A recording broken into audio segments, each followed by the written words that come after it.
The teams are ready to play. The bracket is set. The tournament begins tomorrow. It is March Madness, and you are listening to tonight's The Round Table. Let's go!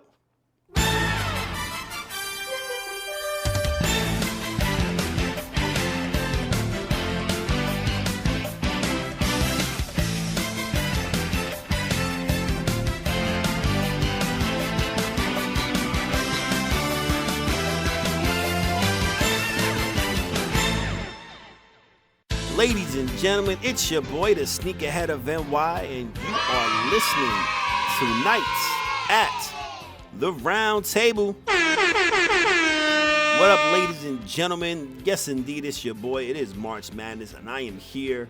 We're going to go over March Madness, and I'm going to tell you who I think is going to win the entire NCAA tournament for men and women. We're going to talk about Bam's 83 points. Yes, I let a week go by because I didn't want to talk about it so soon. I didn't want to be so emotional about it, so I said, let me wait a little bit. But we're going to talk about that. We're going to talk about WrestleMania. We're going to talk about my WrestleMania challenge or my WrestleMania pay-per-view of my dream matches, the episode that I've been trying to get out for the longest. We're going to talk about that. We're going to talk about the World Baseball Classic, and there's so much more to talk about. So let's get started. So for the meat and it's not even the meat and potatoes. I'm excited. I'm so excited. We're gonna talk about the NCAA tournament first. This is the men's side. I swear, every time I record, like a truck, a helicopter, something has to be out and about when I'm trying to record. Like I just don't understand it. Anyway, so in the East region, we have Duke versus Siena, Ohio State versus TCU, St. John's Johnnies. Now, the Johnnies, I'm West Indian from Barbados, so Johnnies is like you're a clown. So the St. John Johnnies, they're not clowns, but yeah, I just wanted to give you a bit of a quick history lesson. So yeah, St. John's versus Northern Iowa, Kansas versus CA Baptist, Louisville versus South Florida, Michigan State versus North Dakota State, UCLA versus UCF, UConn versus Furman. In the West Division, we have Arizona versus LIU, hometown boys. Villanova versus Utah State. Wisconsin versus High Point. Arkansas versus Hawaii. BYU versus Texas. Gonzaga versus Kennesaw State. Say that 10 times fast. Miami versus Missouri. Purdue versus Queens. In the Southern region, we have Florida versus somebody. Is the to be determined with the 16 game going on. That's tonight, if I'm not mistaken, or whenever it happens, whenever you hear this episode. Clemson versus Iowa, Vanderbilt versus McNeese, Nebraska versus Troy, North Carolina versus VCU, Illinois versus Penn, St. Mary's versus Texas A&M, Houston versus Idaho. And in the Midwest Division, Michigan, number 1 Michigan versus Howard, Georgia versus St. Louis, Texas Tech versus Akron, Alabama versus Hofstra, Tennessee versus to be determined, Virginia versus Wright State, Kentucky versus Santa Clara, Iowa State versus Tennessee State. So the to be determined teams. So Howard beat UMBC. And you have Lehigh versus Prairie View coming on tonight at 6:40 p.m. That's for the 16. That's for the other 16 seed. The 11 seeds will be Texas. They beat North Carolina State. So the other 11 seed game will be SMU versus Miami of Ohio, and that's at 9:15 on March 18th. So the winner of the Lehigh Prairie View will go to the 16th seed to play Florida, and then the winner of SMU versus Miami of Ohio, they will play they'll get the 11th seed, and they will play Tennessee. That's the men's bracket. So hometown teams are in the bracket, hometown of New York City, because we have Alabama versus Hofstra. Hofstra is a 13 seed. They first time in a tournament in a long time for them. We have LIU down the block from where I live at. And we also have St. John's. They're a number 5 seed. Syracuse isn't in it. at least not for the men. So I'm a Syracuse guy, so I can't root for them because they're not there. But I will, if I had to pick a team, I would rather St. John's win it all, because St. John's is, a hometown team for me. I think Duke being a number 1 seed or Michigan as a number 1 seed might run the table. I think first round you have to go with chalk, because I don't see any upsets really. But I would go St. John's. If I had to pick one upset, let's go Hofstra over Alabama. Let's go with that one. Now let's go to the women's bracket.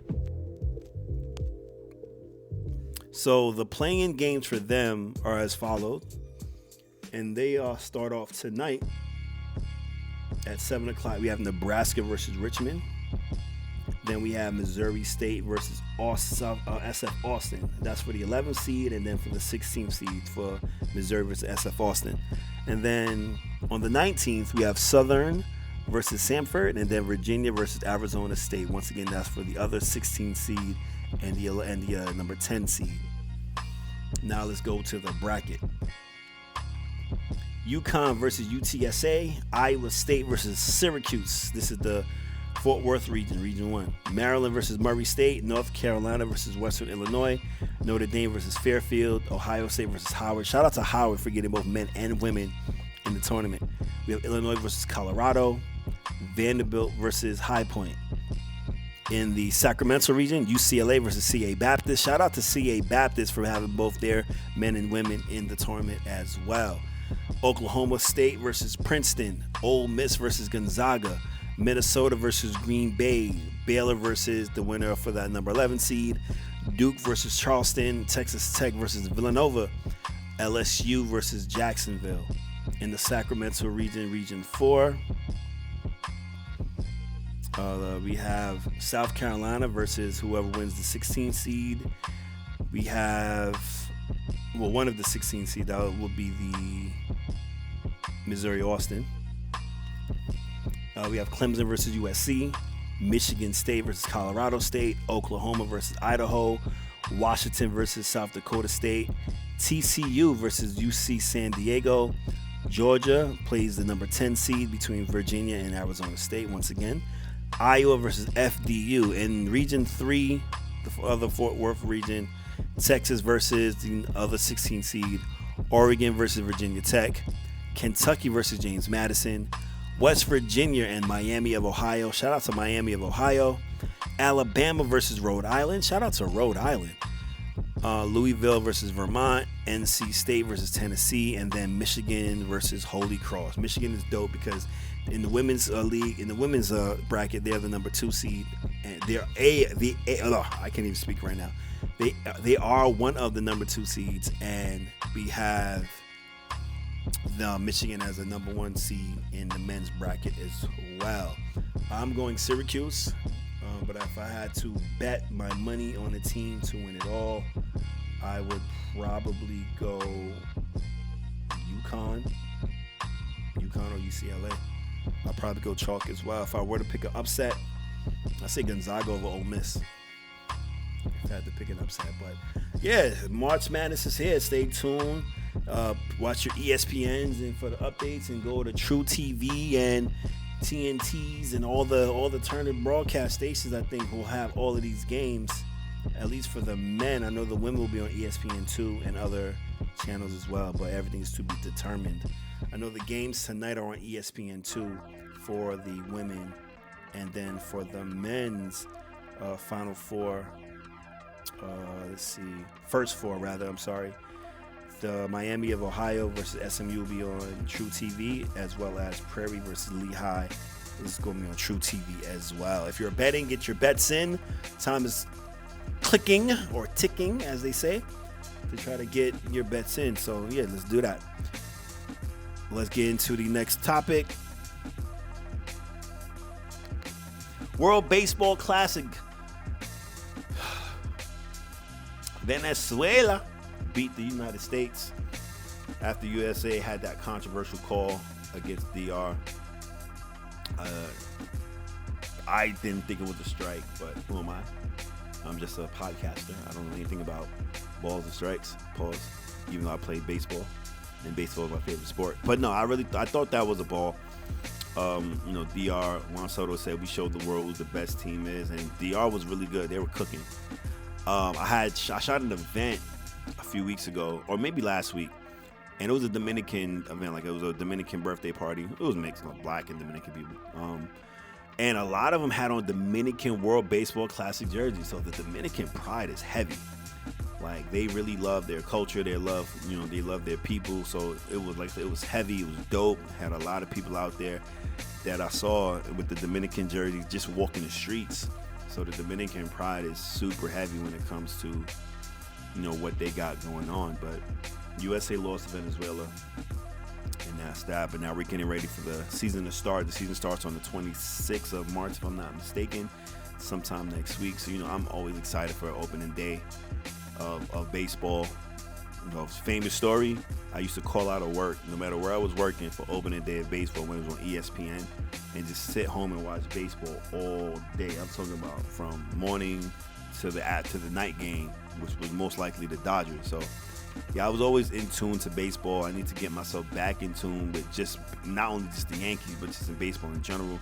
Like, I have MLB TV, so I can watch any team I want, but, life gets lifing, and you don't really get to watch everything that you want to watch. Plus, there's just so much stuff to watch. But, during the dog days of summer, I think, baseball I really want to try to get back into watching baseball, because that's just what that is. All right. Next up, NFL free agency. I got to go to the iPad for this one, man. The iPad, I need to get the NFL free agency, what's going on. I know the Jets traded for Geno Smith. I just don't understand why. And I thought maybe we would have tried to get Kyler Murray, but he signed with the Vikings. But, Jalen Waddle was traded to the Broncos, so we thought it was going to be Jalen Waddle and Malik Willis. That connection, but that didn't happen. The 49ers snagged Mike Evans. The Ravens signed Trey Hendrickson after we traded for Max Crosby, but then he failed the physical, so that's that. DeAndre Hopkins blasted the Ravens for his usage in the red zone. I'll never forget that. I've been trying to tell people, you don't want to come to the Ravens, and I'm a Ravens fan, but you don't want to come to the Ravens as a wide receiver. Like, you just don't, because you're not going anywhere. You're not really going to do much. Lamar Jackson will have a bunch of yards throwing the ball, but it's not like he's targeting one person. He's spreading the ball around, but you're not getting enough that you're like, oh yeah, I'm going to have me 1,000+ yards all the time. Like, Zay Flowers had that one year, and that was it. So, Zay Flowers, our first Pro Bowl wide receiver too, which is crazy, bro. That's wild to me. But yeah, so he blasted them for that. What else is going on? It's a lot of moves. I think Mike Evans going there is a big move, though. I think that's huge. Going there, that gives him another reliable wide receiver, even though he's hamstring strung. Him and George Kittle will battle it out with who's going to have the longest stint on the IR with hamstring injuries. But they still have the other wide receiver. I forgot homie name, but he's on there. I should know too, because he's on one of my fantasy teams. I traded for him, but so a lot of moves are made. Two was with Atlanta. Kenneth Walker III signed with the Chiefs. I'm a little late with all of this information, but it's cool though, because I just want to give y'all some stuff before I get into the meat and potatoes of today's episode. But I just had to talk about that, get that out the way. WrestleMania is approaching. We have finally got Oba versus Brock. I haven't been watching Monday Night Raw recently because I just can't get with it. I will be the first to tell you I have not been the biggest wrestling fan recently. I'll watch the pay-per-views when I can, however I can. I haven't watched the last thing I saw was maybe Saturday Night's Main Event, because I'm not paying for all these other things, because I'm just not impressed with the product to want to do that. Also in wrestling news, though, Ronda Rousey appeared for AEW. No one really cared. It was like a boo fest. Danhausen got booed at his arrival, but now he's the hottest thing selling. One of the biggest things selling right now as well is Roman Reigns and CM Punk. We got Randy Orton versus Cody Rhodes. I like the match card so far, but there's a lot to digest. That there's a lot of wrestlers that's not on the card yet, and it's rather unfortunate. But it is what it is. That's just how it goes. It's how the cookie crumbles in a sense when it comes to WrestleMania season, and then we have all these wrestlers vying for some type of prominence in the company, and you're not really going to see that because it's just too many people and not that many matches to fill. Even with 2 nights, it's just not going to be enough. So with that said, if I missed anything, it's cool. Sue me, whatever. I want to get into the meat and potatoes of everything. We're going to talk about, so this is a 2-part episode, not 2-part episode, 2-topic episode. We talk about Bam and his 83, and then we're going to talk about my WrestleMania card for dream matches. All right? See y'all in a bit.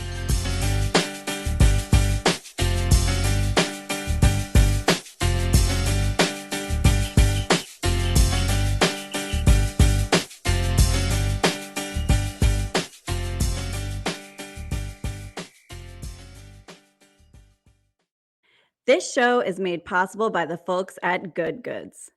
Good Goods is on a mission to make reuse a thing again. They work with folks from around New York City to ensure that everything you buy comes in fully reusable packaging, whether it's groceries and household items, or even more boutique products like fresh cold-pressed juice, cold brew coffee, or a variety of nut milks. Good Goods will ensure that all of its packaging gets reused.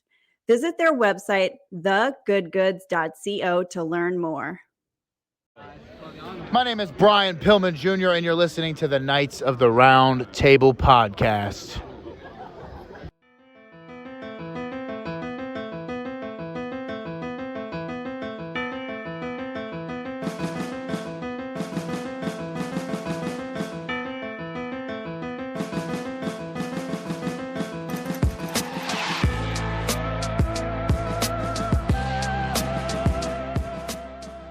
All right, ladies and gentlemen, thank you to our sponsor. And always shout out Brian Pillman Jr. for blessing us with that. But we're going to get into the first part of Meat and Potatoes. We're going to talk about Bam Adebayo and his 83 points. I'm going to preface this by saying I am a huge Bam Adebayo fan. I've never had a problem with him. Famously, I've placed him on team on 2K. I've traded for him multiple times in multiple seasons. I've played with Miami just so I can play with Bam Adebayo because I really do like Bam Adebayo. I think Bam Adebayo is a scoring Draymond Green in the sense that Draymond Green isn't the best scorer, and neither is Bam, but Bam is a slightly better scorer than Draymond. They both defend well, they both rebound well, and you can run your offense in a sense through them. There have been times where Bam has gotten high assist markings. So he's a very good player. He's not a great player. He's only averaged 20 points once in his career, but he's a really good player. Like, he's an all-star, 2 or 3 time all-star. And I've always liked Bam. Like I said, I've always liked Bam. Shout out to him, breaking an 83-point record of Kobe, still 17 behind Wilt's 100. But here's my view. I'm not going to talk about what they did to get him that 83, not yet, but here's my view. This is a very unpopular opinion, and I know a lot of people won't agree with this, but I feel like if you're not breaking Kobe's record, if you're not breaking Wilt's record of 100, I'm staying at 80 because of how Kobe passed away. And a lot of people may say, yo, listen, Kobe would say, go after that, break my record. And Kobe very well might say that. But I think for me, because of the way Kobe died so tragically, I feel like I wouldn't want to break that record, especially if it didn't happen organically. If it happened in the flow of the game, and which we'll go into shortly about what they did to get him there. But if it didn't go into if it wasn't in the flow of the game, I don't really want to. I can't take it. Like, I can't take that scoring as something that he's accomplished because it didn't happen in the flow of the game. Like, if it was a dogfight, y'all was going back and forth, and you had to get the buckets to get your team that win, then boom, I'm with that. But I'm not with the unethical achievement of that 83 points. And again, because of how Kobe passed away tragically, to me, I'm staying at 80. You're still going to be in the record books. My thing is, if you're not breaking Wilt's 100, just don't break the 81. Like, stay at the 80. You're still going to be one of 3 people to score, or one of however many people when you get to that point to have 80 points. If you have a chance to get 90, maybe, all right, bet, I'm going to go for the 90, because then I'll be the only person with 90 that scored 90 in a playoff game. Well, 2 people that scored at least 90 in a basketball game. And fine, so I have one person at 100, one person at 90, and then one person at 80 until somebody else comes along and gets there. But I just feel like, the way Kobe passed, you're not doing a disservice to the game. I'm not saying that you are. I'm not saying that he's disrespecting Kobe by breaking his record. I think the way that he did it,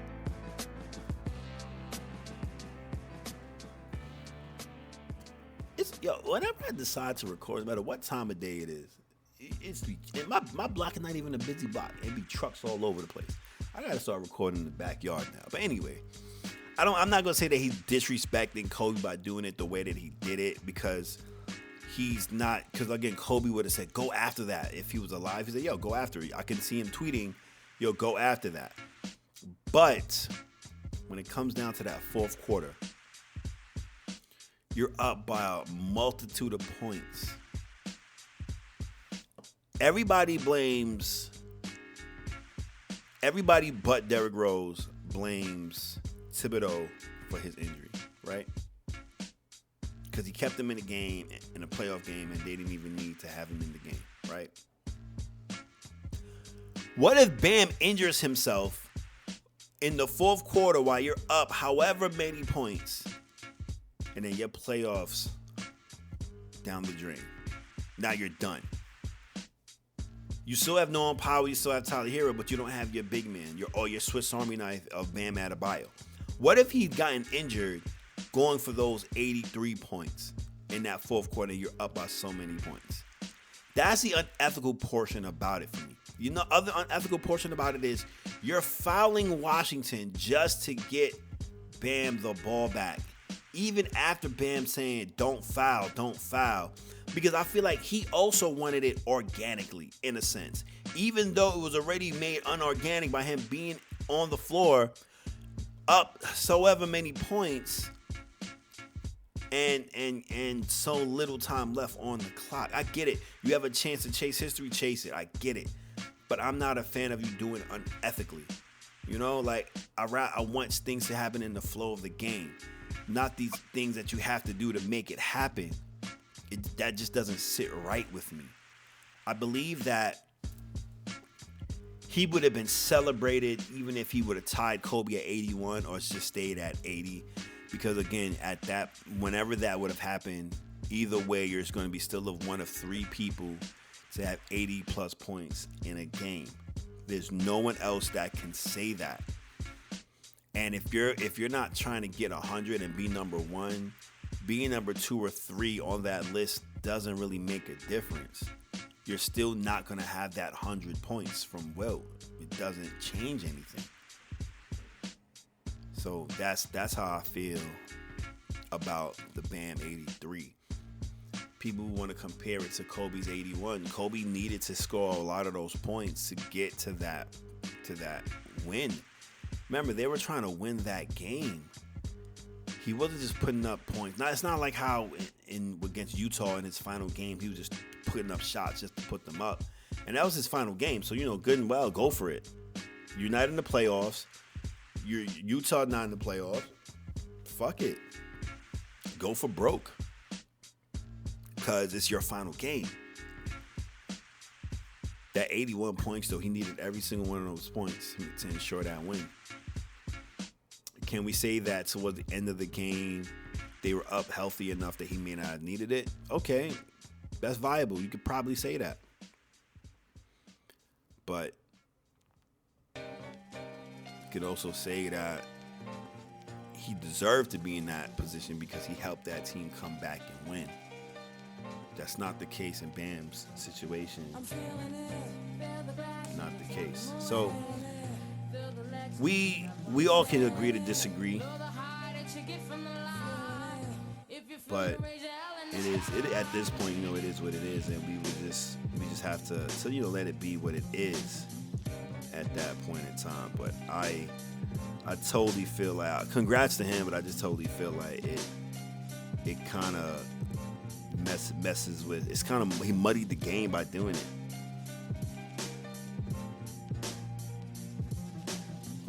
He kind of muddied the game to me, especially with that game. I mean, especially in the fourth quarter, I feel like it was super muddied, and I just wasn't a fan of that. So let's take a quick break. Let's get into the final portion of this episode.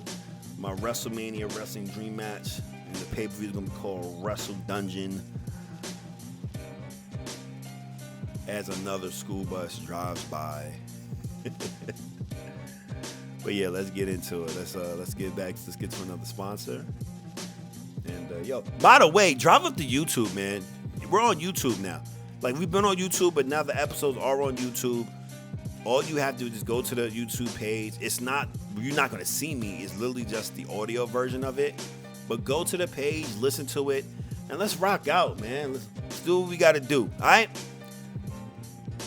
Another bus? Anyway, let's go to our sponsor.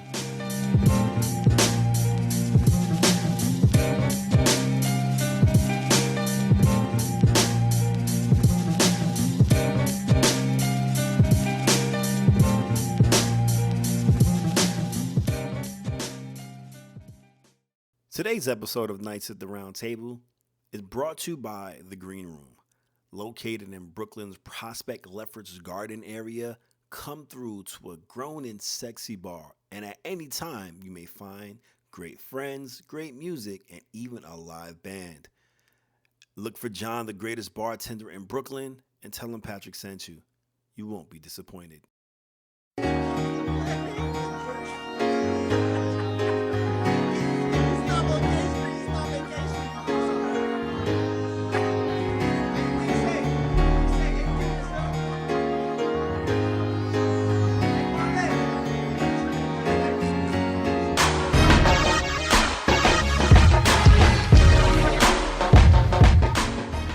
Dope, we back. And once again, shout out to everybody. And shout out to the sponsors. All the good stuff, right? So, with that said, WrestleMania is upon us, and there are several dream matches that everyone wished they could see. So many dream matches that we all have clamored about. And what better spectacle, Vince McMahon spectacle, not this new shit, because TKO doesn't know what they're doing when it comes to wrestling and WrestleMania. They want to overprice people. Vince made it affordable for the families. This is why he's a billionaire a few times over. This is why there was so much success with WrestleMania prior to the TKO taking over it. But with that said, again, there are so many matches that we all wish we could see, and I'm going to give you my full wrestling dream match list, and I hope you guys like it, and we're just going to go from there. So, with that said, the very first match, I don't think I'm going to put this in order of like the main event. I'm just going to go in order of just name the matches that I want to see. You all could formulate the order of the matches however you want. Might give a brief thing about why I picked certain matches,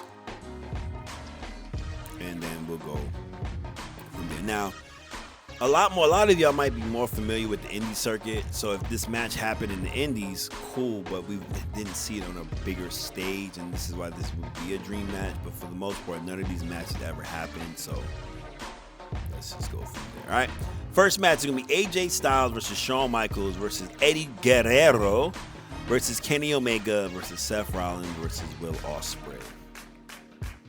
A six-pack challenge. Why? Seth Rollins and AJ Styles are the modern-day Shawn Michaels. Kenny Omega, Will Ospreay are also in that echelon of wrestler, and Eddie Guerrero is Eddie Guerrero. one of the best wrestlers to ever touch the ring. To see the 6 of them in a match, you can even break it down to seeing AJ versus Shawn, Eddie versus Kenny Omega, and Seth versus Will Ospreay, or however you want to do it. If you don't want to make it a 6-pack challenge or a 6-man or elimination chamber type of style match, if you want it to be just straight up wrestling, you want to see 1 versus 1 or a triple threat match or fatal 4-way, and then you see another 2 fight, it's cool. But as long as you group AJ, Shawn, Eddie, Kenny, Seth, and Will, the bottle popped. As long as you see them together in some form of fashion, again, 1v1 or however other matches that you want to see them, I think that match is just a great match because of the styles that they are, no pun intended. They all have similar style in the ring. Obviously, Shawn Michaels and Eddie Guerrero is like the godfather of that style of match, not the godfather with the hose, but they're the godfathers of that style of wrestling. Seth obviously is more so like the modern day Shawn Michaels. In-ring ability is like through the roof, and AJ Styles is that as well. We've seen Seth versus AJ before, but we haven't seen all of them in a match together. And Shawn Michaels being the one that is probably the best in-ring performer in this entire group. None of these wrestlers are so far off that they won't be close to what Shawn Michaels brought to the table. So this is why I have this match with these wrestlers grouped together. Next up is my favorite wrestler versus who is probably the best wrestler to ever lace boots. And I'm not saying Bret is, I'm saying this person he's going against is probably the greatest wrestler to ever put a pair of boots on. Bret Hart versus Kurt Angle. You want to talk about technical wrestling and ability to wrestle cleanly? Pause for 1 second. I gotta say something really quickly. I forgot to mention this in Pat's thoughts. So there's this group of guys that talk about sports, and they have their own podcast. I forgot the name of their podcast because I forgot to write it down. But they had this segment in which they were saying, take a drink when you hear a wrestler better than Triple H. I think one person took a drink when Bret Hart was mentioned. So what the premise is, you'll say Triple H's name, whoever that main person that they're trying to go against, and then they'll mention wrestlers. And any wrestler that they mention, they have to take a drink if they think that wrestler is better than the topic wrestler. So Bret Hart was like the second wrestler that they mentioned, and I think only one person took a drink. And they said Triple H is not a better wrestler. I mean, Bret Hart is not a better wrestler than Triple H. And I was like, what? But what really made this thing sound even more stupid is that they brought up Jeff Hardy's name and everybody drank. And they said, if we're talking pure wrestling, Jeff Hardy is better than Triple H. So you're telling me that Jeff Hardy is a better wrestler than Bret Hart if we're talking pure wrestling? Like, what the fuck are they talking about? This is why people that only watch wrestling for the past 10 years should not talk wrestling if they're not going back and watching wrestling from the past and doing their history. They could have said Shawn Michaels wasn't better than Triple H, but then say Jeff Hardy is a better wrestler than Triple H if they're just talking pure wrestling, and I would have been this upset. What are we talking about here? Jeff Hardy is nowhere close to the wrestler that Bret Hart is. Not even close. So to say that Jeff Hardy, if we're talking strictly wrestling, is better than Triple H, and majority of them drank. But when y'all talk about Bret Hart, y'all say Bret, like, y'all gotta stop. Y'all gotta stop. Mr. Perfect's a better wrestler than Triple H. What? Ravishing Rick Rude is a better wrestler. Jake the Snake is a better wrestler. Dusty Rhodes is a better wrestler. Ric Flair is a better wrestler than Triple H. If we're talking overall superstar, then Triple H, yes, is better than Bret Hart, even though Bleacher Report ranked Bret Hart number 1. Shout out to them. But Triple H would be better because Triple H has better mic skills than Bret Hart. Bret Hart and Triple H can wrestle. I'm not saying he cannot wrestle, but he's not a better wrestler than Bret Hart. I just needed to throw that one out there because I forgot to mention that. Another thing I forgot to mention in past thoughts, and I know I'm jumping back and forth, but I needed to also say something. It's a basketball thing. I'm going to get back to the dream card really quickly, but I just needed to say this really quickly again as well. I forgot the Instagram page, but he stated that Steph Curry is a better ball player than KD, LeBron, and Harden, just due to the fact that he stayed loyal to his team. And all those three players previously mentioned, they jumped around. They jumped around from each team, from team to team, occurring more superstars. Some idiot in the comments said, and yes, you're a fucking idiot, said, Steph Curry's management got him so much help, why would he leave? He then began to say that the front office drafted Draymond Green and Klay Thompson, and that is considered help. While that is true, we're not talking about who they drafted. We're talking about when players go from team to team, joining up with certain players to give them a better chance at winning. You can't say that management knew what they were doing when they drafted Draymond Green in the second fucking round. When his first year or two, he wasn't even playing. Mark Jackson had him on the bench. You can't say it's help when Klay Thompson turned into one of the greatest shooters of all time. Because draft picks can turn out to be busts. Look at Anthony Bennett. Look at Andrea Bargnani. Look at Michael Olowokandi. Look at Othello Harrington. LeVar Postel. And I can go on.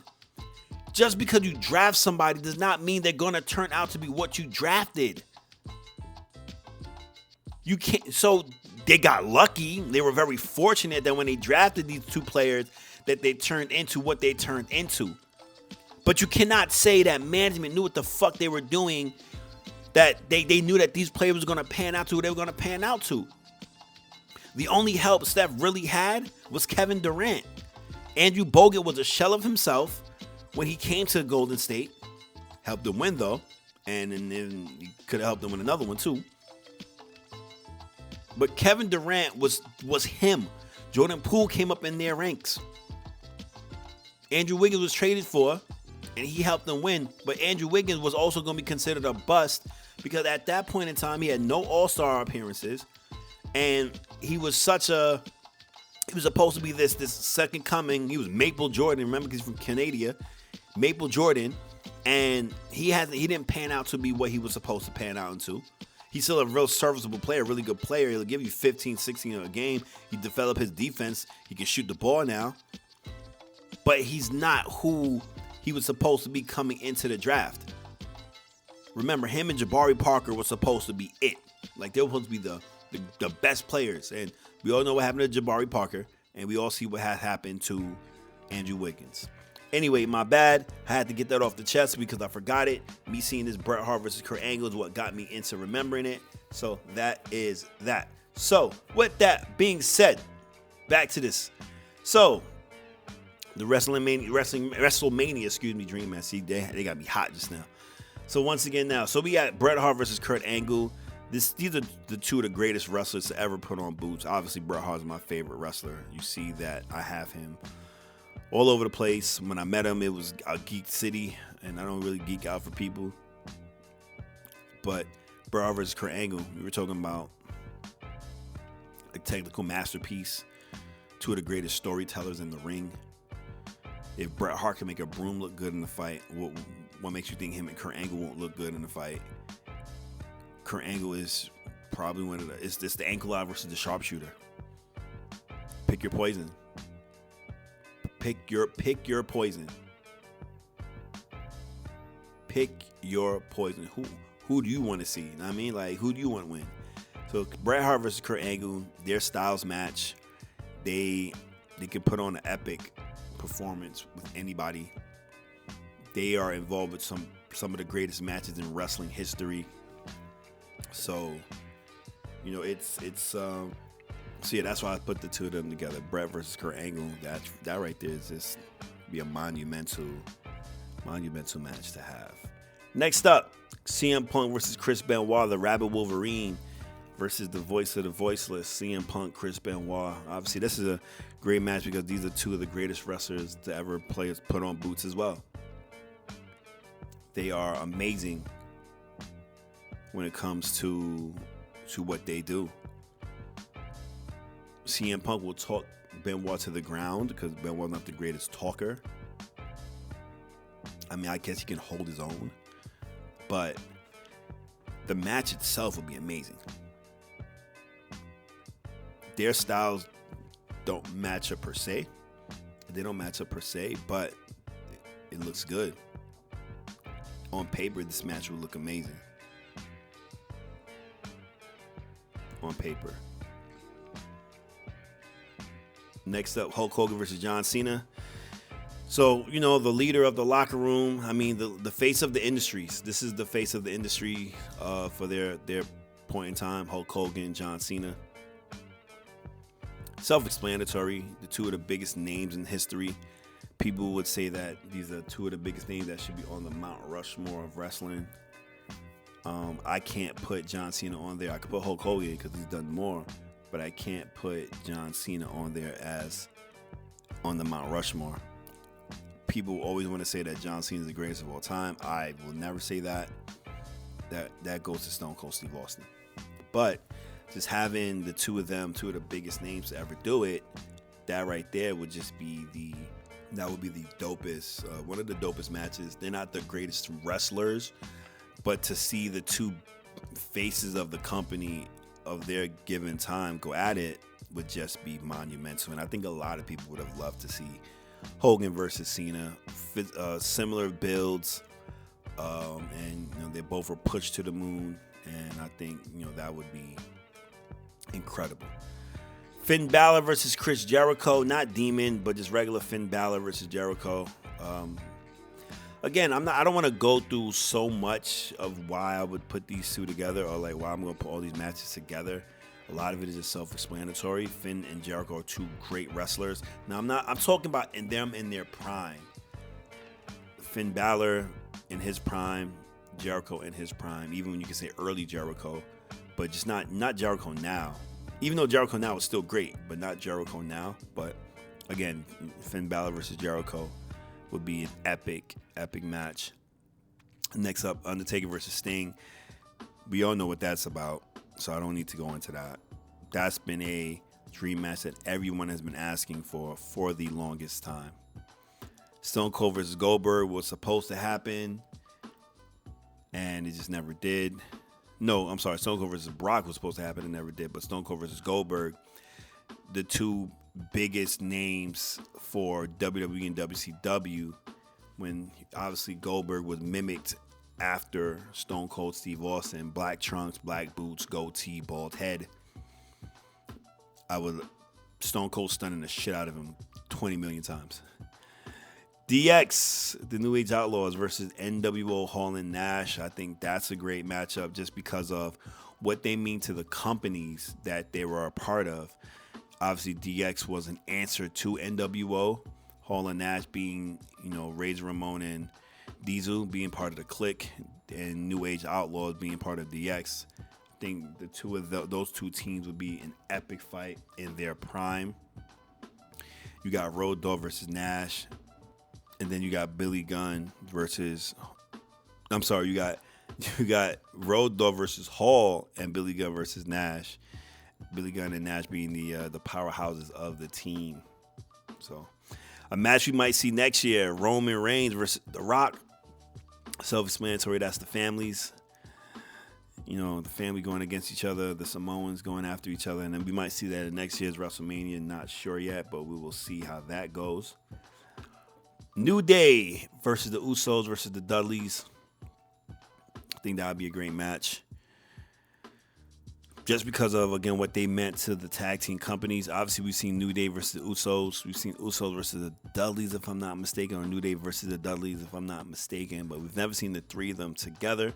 And that would be a great match with those three teams. We have Dolph Ziggler versus Mr. Perfect. Their personas really do match. And I think those two would be an amazing matchup as well, just because of, again, what they mean and who they are. Dolph Ziggler is I am perfection, and Mr. Perfect is Mr. Perfect.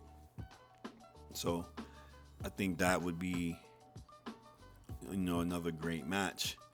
We would love to see Bray Wyatt versus Mankind, the two demented type of souls, those characters.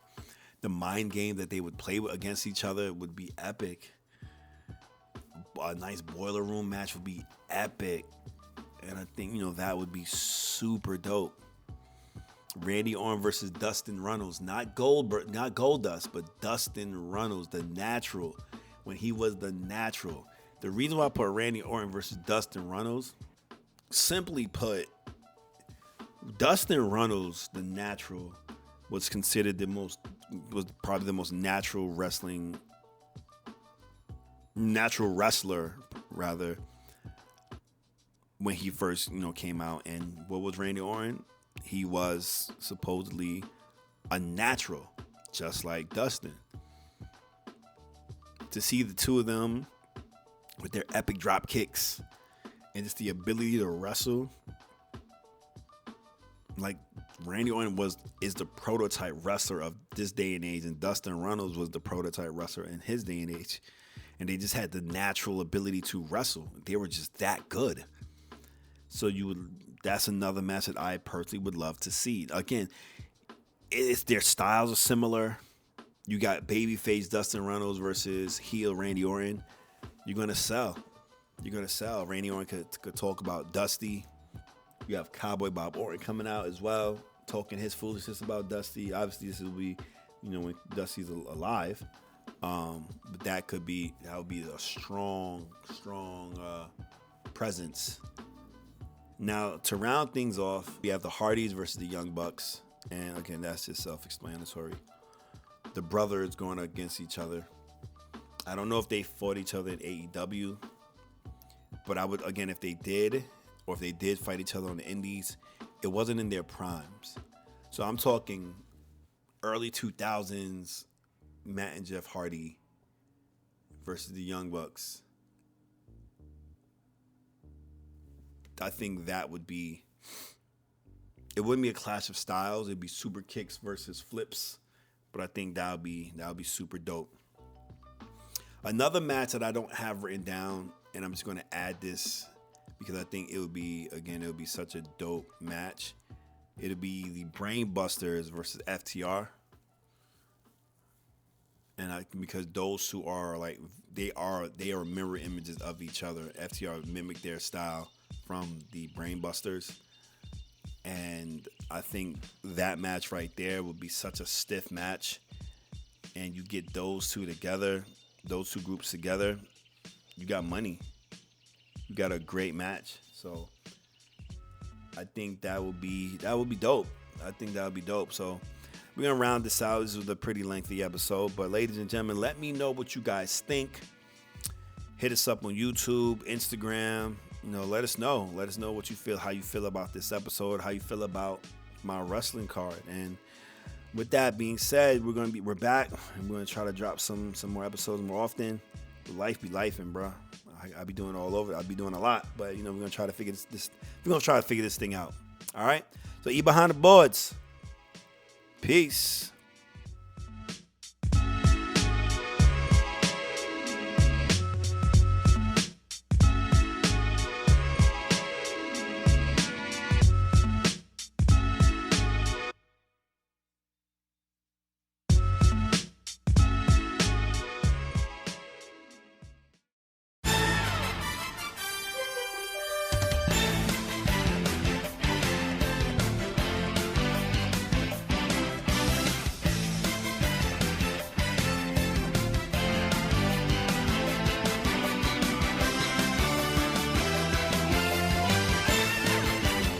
At the round table.